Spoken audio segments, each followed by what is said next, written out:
In this video, I'm going to show you how to determine whether or not a given function is considered to be a polynomial, right? So I'm going to give you a cheat sheet in a minute, but before I do, let's start with just the general form of a polynomial and what that looks like. So it's going to look like f of x is equal to a sub n times x to the nth power plus a sub n minus 1 times x to the n minus 1 power, on and on until we reach a sub 0, which is our constant term, our term that doesn't have a variable component, all right? So that's what the general form will look like. There's a couple of requirements for this to be considered a polynomial. Number one is that our exponents are whole numbers. The exponents of the variables all need to be non-negative integers, all right? That's requirement number one. The second requirement is that all of our coefficients, so a sub n minus 1, on and on, those all have to be real numbers, so no imaginary numbers, no coefficients that have I in it.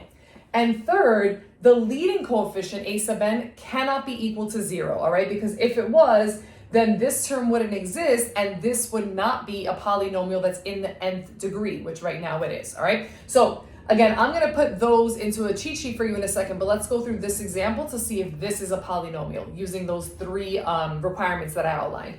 F of x is equal to 3x to the fifth minus 15x plus 7. So first thing we're checking for is, are all of the exponents of my variables whole numbers? So we have a 5, we have an invisible 1, and we have a 0 because this is a constant term. All constant terms are in the 0 degree, right? If I wanted to put a variable here, I'd have to put it to the 0 power so it doesn't change the value of this term. So I have a 5, a 1, and a 0, and those are all whole numbers. So my first kind of requirement is checked off. Secondly, I needed all the coefficients to be real numbers. So my coefficients here are 3 and negative 15, right? 7's a constant.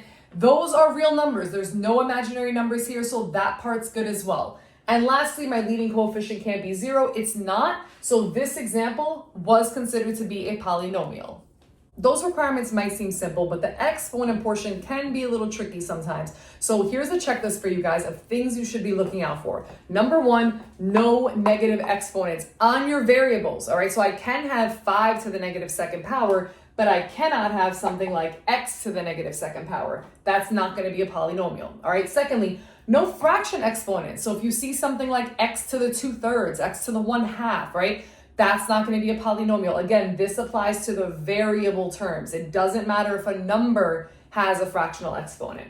Number three, no variables in the denominator of a term. So I want to explain this one to you. If I had a term like 5 over x, the reason this is going to be no good is because this term is the same thing as 5x to the negative first power, right? If you know how to rewrite terms that have negative exponents using the negative exponent rule, these two are the same. And so what you notice is that the variable in the denominator is really a variable with a negative exponent kind of in disguise, all right? So number three, no variables in the denominator.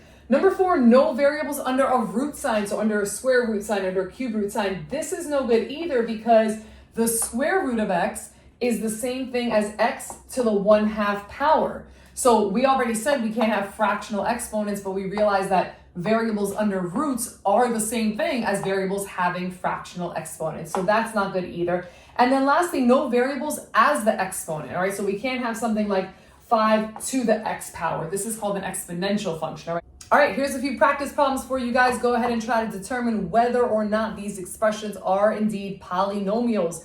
The answers are going to be in the description of the video below, so go ahead and check it out and give me a thumbs up if you got them right.